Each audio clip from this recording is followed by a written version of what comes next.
एक बार की बात है। एक गांव में एक बाबा होते थे। इस गांव के लोग उन बाबा का बहुत सम्मान करते थे।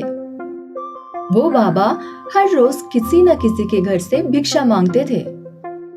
उसी गांव में त्रिशा नाम की एक प्यारी सी बच्ची रहती थी, जो अपने माँ बाप की इकलौती बेटी थी। एक दिन त्रिशा की नजर खेलते खेलते उस बाबा पर पड़ती है कि लोग कैसे उन्हें सम्मान दे रहे हैं। त्रिशा दूसरे लोगों से पूछती है, ये बाबा कौन है और ये भिक्षा क्यों मांगते हैं? बाबा भगवान का रूप होते हैं और उनको भिक्षा देने से हमारी सारी इच्छाएं सीधा भगवान तक पहुंचती है और इच्छा पूरी हो जाती है। मतलब मेरी भी इच्छा पूरी हो सकती है। फिर एक दिन त्रिशा बाबा जी से मिलने का मन बनाती है और अपनी मुट्ठी में अपनी टॉफी लेकर बाबा जी को देने चली जाती है। ये लो बाबा जी, मेरी भिक्षा। अरे वाह बेटी, मुझे दान देने आई हो। ये लो बाबा जी, मैं आपके लिए टॉफी लाई हूँ। बेटी, यह मैं नहीं ले सकता। तो आप मेरी इच्छा पूरी नहीं करोगे? बेटी, इच्छा तो भगवान जी पूरी करते हैं, मैं तो मामूली सा भिखारी हूँ। तो आप भगवान नहीं हो? फिर गांव में सब आपको भगवान क्यों बोलते हैं? अच्छा बताओ, क्या चाहिए आपको? बोलो बेटी, मैं तुम्हारी सारी इच्छाएं पूरी करूँगा। सच्ची बाबा जी, आप मेरी सारी इच्छा पूरी करोगे? हाँ। ये सुनकर त्रिशा बहुत खुश हो जाती है।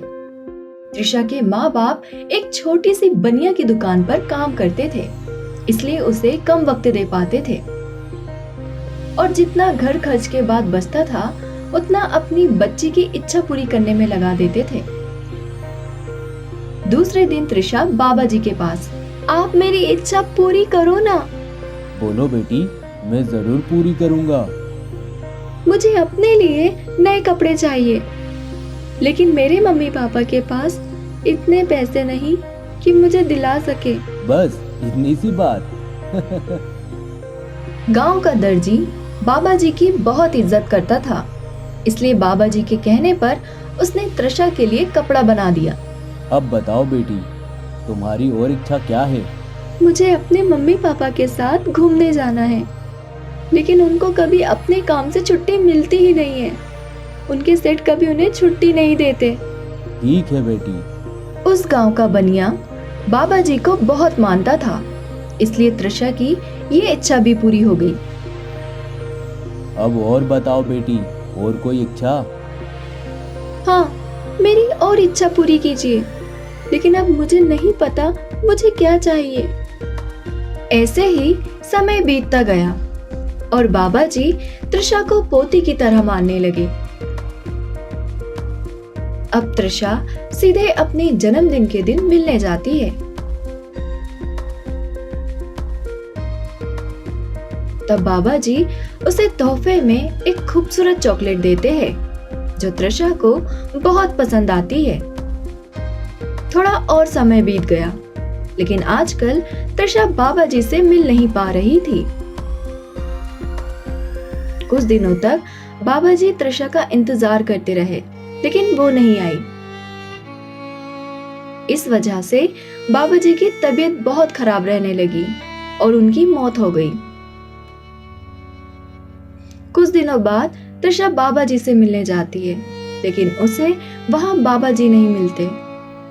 उसे लोगों से बाबा जी के गुजर जाने की बात पता चलती है और वो रोने लगती है और वो बोलती है, वो तो भगवान थे, फिर वो क्यों चले गए?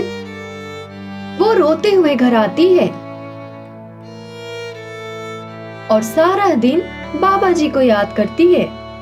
उसी रात उसे गली के कुत्तों की जोरों से भौंकने की आवाज आती है और उसी दौरान उनके घर के गेट पर कोई जोर से आवाज आती है, त्रिशा, यह मैं हूँ, दरवाजा खोलो बेटा, मैं हूँ बाबा जी। त्रिशा जैसे ही दरवाजा खोलने जाती है तो उसे एक काले साए में एक बुढ़े आदमी का डरावना सा चेहरा दिखता है। माँ, पापा। त्रिशा की आवाज सुनकर उसके मम्मी पापा आते हैं और जैसे तैसे उसे चुप कराते हैं। अब ये एक दिन की बात नहीं रह गई थी, अब ये सब रोज होने लगा। तृषा इतना डर गई कि अब उसने बाहर जाना भी छोड़ दिया। फिर एक दिन तृषा को दिन के उजाले में एक बुढ़ा साया दिखा, जिसे देख तृषा बहुत डर गई। ये कोई और नहीं बल्कि बाबा जी का साया था। बेटी, मैं तुम्हारी इच्छा पूरी करने आया हूँ, मेरी बात सुनो। आप तो भगवान के पास जा चुके हैं ना, फिर यहाँ कैसे? भगवान ने आपको छोड़ दिया? मैं तुम्हारी इच्छा पूरी करने आया हूँ। जब तक मैं तुम्हारी इच्छा पूरी नहीं करूँगा तब तक कहीं नहीं जाऊँगा। इन सब से तृषा बहुत डरने लगी। फिर एक दिन तृषा के मम्मी पापा ने उसका वे पेंडल देख लिया जो बाबा जी ने उसे जन्मदिन पे दिया था। तृषा बेटा, आपके पास ये लॉकेट कैसे आया? किसने दिया है ये आपको? ये लॉकेट मुझे उस बाबा जी ने मेरे बर्थडे पर दिया था। उन्होंने मेरी बहुत सारी इच्छाएं पूरी की है भगवान बनकर। ये सब सुनकर तृषा के मम्मी पापा चिंता में पड़ गए और बाबा जी की आत्मा से बात करने का फैसला लिया। आखिर कौन सी इच्छा है उनकी जिसकी वजह से बाबा जी की आत्मा को शांति नहीं मिली? तृषा के पेरेंट्स उन्हें समझाते हैं, बेटी हमें वहां ले चलो जहां बाबा जी की समाधि है। तृषा अपने मम्मी पापा को वहां ले जाती है और वहां वो बाबा जी को एक डरावने से रूप में देखती है। बेटी तृषा, आ गई तुम। मैंने कितना इंतजार किया बेटी। आप तो मुझसे अपनी और इच्छाएं बताने ही नहीं आई, लेकिन मैं अभी तक अपनी बात पर अडिग हूँ। बाबा जी, मैं आपको ऐसे नहीं देख सकती। अब मुझे आपसे डर लगता है। सब कहते हैं आप भगवान जी के पास चले गए हो, फिर आप यहाँ क्यों हैं? जब तक मेरी बेटी तृषा की इच्छाएं पूरी नहीं होगी मैं कहीं नहीं जा सकता।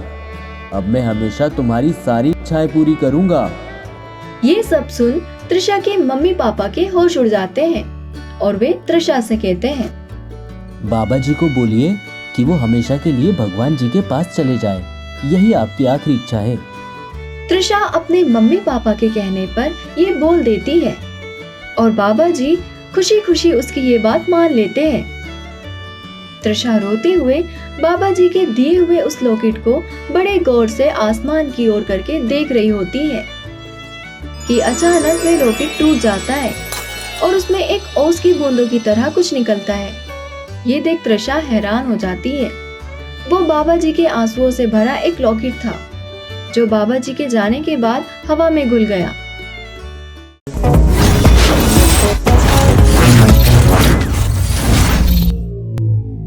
निशा के पापा ने अभी कुछ दिनों पहले ही एक नया घर लिया था, तो अब वो अपने पुराने घर को छोड़ नए घर के लिए रवाना हुए। पापा, ये घर इतने वीरान जगह पर क्यों है? इतने दूर और जंगल के एकदम करीब, और देखिए ना, इसके आसपास कोई घर भी नहीं है। वो बेटा, बात ये थी कि इस घर का जो पुराना मालिक था वो मेरा दोस्त था, तो उसने ये घर सस्ते में बेच दिया और तुम देखना धीरे धीरे यहाँ भी और घर बन जाएंगे। इन सब बातों के बाद पूरा परिवार उस नए घर के अंदर जाता है। सुनिए, हमें गृह प्रवेश की पूजा आज ही करनी चाहिए थी। ऐसे बिना पूजा किए हम घर में घुस गए, ये बात मुझे अच्छी नहीं लग रही। अब तुम ही बताओ, अगर कोई पंडित नहीं मिला तो मैं क्या करूं? कोई यहाँ इतनी दूर आना ही नहीं चाहता। पर तुम चिंता मत करो, कल किसी ना किसी पंडित को बुला जरूर लूंगा। अगले दिन निशा के पापा सुबह सुबह ही निकल गए पंडित की खोज में, और उन्होंने बहुत कोशिशों के बाद एक पंडित ढूंढ ही लिया और उससे लेकर घर आ गए। पंडित डरा हुआ कहता है, बाप रे बाप, ये वो घर है? भाई, तुम्हारा दिमाग तो ठीक है ना?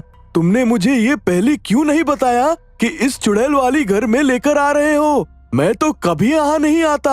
ये बात निशा के कानों में पड़ गई, जो वहीं बगान में फूलों को पानी डाल रही थी। वो तुरंत उस पंडित के पास गई और उससे इस घर के बारे में पूछा। पंडित ने सब कुछ बताया कि किस तरह से उसने इस घर पे कब्जा कर रखा है, और फिर उसने ये भी बताया कि इस घर के पहले मालिक ने इसी कारण इस घर को बेच दिया। दोनों बाप बेटी ये सुन के दंग रह गए, और ये सब बताने के बाद पंडित वहाँ से झटपट भागा। निशा ने मन ही मन ठान लिया कि उसे चुड़ैल को अपने घर से भगा देना है। मुझे चुड़ैल के लिए जाल बिछाना चाहिए। कभी न कभी जब वो लौट कर आएगी तो मैं उसे वहाँ कैद कर लूंगी। सबने रात का खाना खाया और सोने चले गए, पर निशा पूरी रात जगी रही और खिड़की के बाहर देखती रही। और अचानक से उसे एक औरत हवा में उड़ती हुई नजर आई। उसे देखते ही निशा की बोलती बंद हो गई और उड़ते हुए चुड़ैल खिड़की के पास आ पहुंची। अरे तुम कौन हो और यहाँ मेरे घर पे क्या कर रही हो? कोई बात नहीं, अब आ ही गई हो तो मेरा खाना बन जाओगी। निशा ये सुन के बहुत डर गई, पर उसने तुरंत अपना दिमाग लगाया और उससे कहा, देखो चुड़ैल मौसी, तुम मुझे क्यों खाओगी? मैं तो तुम्हारे सामने इतनी छोटी सी हूँ। खाना है तो उस जंगल के बड़े वाले राक्षस को खाओ, वो तो कितना बड़ा है। ये कौन सा बड़ा राक्षस है? मैंने तो कभी नहीं देखा। मुझे तो सिर्फ 4 दिन हुए हैं यहाँ से अपने ससुराल गए हुए। हाँ मौसी, उसी बीच तो ये आया। निशा ने उसे उस राक्षस के घर का रास्ता बताया और चुड़ैल तेजी से उड़ती हुई वहाँ गई तो उसने देखा कि सचमुच पेड़ के नीचे एक बड़ा राक्षस चादर ओढ़े बैठा हुआ था। उसने जैसे ही उस बड़े से राक्षस को हाथ लगाया तो अचानक से एक बड़ा सा पिंजरा ऊपर पेड़ से नीचे आ गिरा, जिसने उस चुड़ैल को चारों तरफ से घेर लिया। अरे ये क्या? ये तो जाल है। उस बच्ची की इतनी हिम्मत कि उसने मुझे कैद कर लिया। निशा घर से लाल मिर्च का चूरन लिए भागते हुए उस चुड़ैल तक पहुंची, और इससे पहले कि चुड़ैल कुछ कहती, निशा ने उस पे पूरा लाल मिर्च उड़ेल दिया और चुड़ैल वहीं तड़प तड़प कर मर गई। घड़ी में रात के 11 बज रहे थे। दीमापुर स्टेशन में आखिरी ट्रेन आ चुकी थी। महेश जी ट्रेन से उतरते ही व्यस्त हो गए। चाचा जी के घर पहुंचने में तो देर हो ही जाएगा। ऊपर से पहली बार आया हूँ यहाँ, रास्ता भी काफी लंबा है। हाँ चाचा जी, स्टेशन पर हूँ। आप रास्ता बता दीजिए, मैं आ जाऊंगा। कोई ऑटो मिलेगा क्या? महेश, इस टाइम पे तो कुछ मिलेगा नहीं, और रास्ता भी लंबा है अगर हाई रोड से आओगे तो। अब तो आना ही पड़ेगा चाचा जी, यहाँ तो रुक नहीं सकता ना पूरी रात। वैसे चल के जाने में 1 घंटा लग जाएगा। एक काम करो, स्टेशन के बगल में दीमापुर जंगल से एक रास्ता है, वहाँ से जल्दी हो जाएगा। शॉर्टकट है, 30-40 मिनट में पहुँच जाओगे। ठीक है चाचा जी, मैं वहीं से आता हूँ फिर। ध्यान से आना, और कोई जरूरत पड़े तो कॉल करना। मैं जंगल के इस पार ही खड़ा रहूंगा, वहाँ से साथ चलेंगे। जी चाचा जी, ठीक है। महेश जी ने ईयरफोन निकालकर कान में लगा लिया और बढ़ने लगे। वैसे तो 11 बज रहा था, लेकिन ऐसी सुनसान और जंगल भरे इलाके में ऐसा लग रहा था कि रात के 2 बज चुके हैं। एक भी लैंप पोस्ट नहीं दिख रहा था। पूर्णिमा की रात थी और बादल ना होने के कारण देखने में कुछ ज्यादा दिक्कत नहीं हो रही थी। जनवरी की ठंड थी और रास्ते में अकेले इंसान थे महेश जी। गाने सुनते हुए जल्दी चलने लगे। शायद 15 मिनट हो गया था। 3 गाने खत्म हो चुके थे ईयरफोन में। महेश जी गाना चेंज करने के लिए पॉकेट से फोन निकाले और उसी टाइम पीछे से महेश जी के कंधे पर किसी ने हाथ रखा। महेश जी डर गए और जैसे ही वह पीछे मुड़े, उन्होंने देखा एक 70-80 साल का बुढ़ा खड़ा था वहां। इतने रात को कहाँ जा रहे हो बेटे? चाचा के घर जा रहा हूँ। आप कौन? मैं यहीं कब्रिस्तान के पास रहता हूँ। तुम्हें अकेले देखा तो चला आया। महेश जी गाने के धुन में चल रहे थे तो उन्होंने देखा ही नहीं था कि पास में एक कब्रिस्तान है, और जब वहां ध्यान गया तब उन्होंने देखा कि एक तरफ कब्रिस्तान था और दूसरी तरफ जंगल। जी, मैं यहाँ पहली बार आया हूँ और कोई ऑटो नहीं मिला इस टाइम पे, तो पैदल ही जाना पड़ा। चाचा जी ने कहा कि इस रास्ते से जल्दी हो जाएगा, तो यहीं से जा रहा हूँ। चलिए मैं आपको छोड़ देता हूँ। वैसे इस टाइम पे यहाँ से जाना सही नहीं है। गांव वाले कहते हैं कि इस टाइम पे आत्माएं निकलती है। आज के जमाने में ये सब कहाँ होता है, और आप भी तो यहीं रहते हो। लेकिन मेरे साथ चलने के लिए शुक्रिया। हाँ, 4G के जमाने में आप जैसे नौजवान ये सब नहीं मानते हो, लेकिन सच तो यह है कि आज भी यहाँ गांव वालों को आत्माएं नजर आती है। इसलिए इस रास्ते में 10 बजे के बाद कोई नहीं चलता है। आपने ऐसा कुछ देखा क्या? मैंने तो वैसा कुछ देखा नहीं, और हमें तो आदत पड़ चुकी है रहते रहते, सालों से यही रह रहे हैं। मेरा नाम महेश है। आपका नाम नहीं पूछा मैंने। और आप क्या करते हैं? मेरा नाम गिरिराज चौधरी है। एक जमाने में हम यहाँ के जमींदार थे। लोग हमें प्यार से चौधरी साहब कहते थे। अब वो दिन कहाँ, चौधरी साहब से बस चौधरी रह गए। इस रास्ते का नाम भी चौधरी सड़क है। आपसे मिलके अच्छा लगा चौधरी साहब।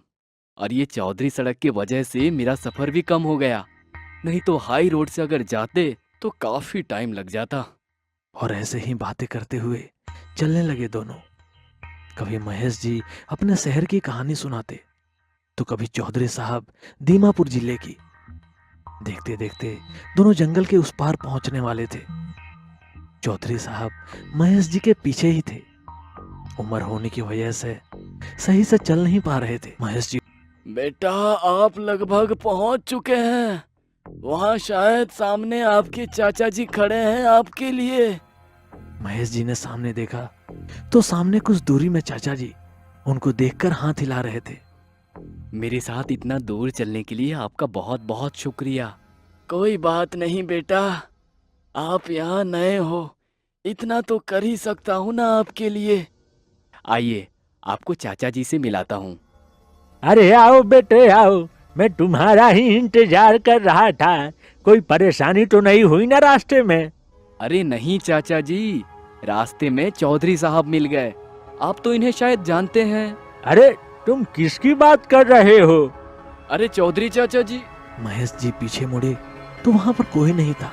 रास्ते के पास एक बोर्ड दिख रहा था जहां लिखा था, इस सड़क का नाम स्वर्गीय गिरिराज चौधरी की स्मृति में रखा गया है। गिरिराज चौधरी, वर्ष 1940-2015। तो दोस्तों, हमने इस कहानी से क्या सीखा कि कोई अनजान राही अगर आते हैं तो हमें उनकी मदद करनी चाहिए।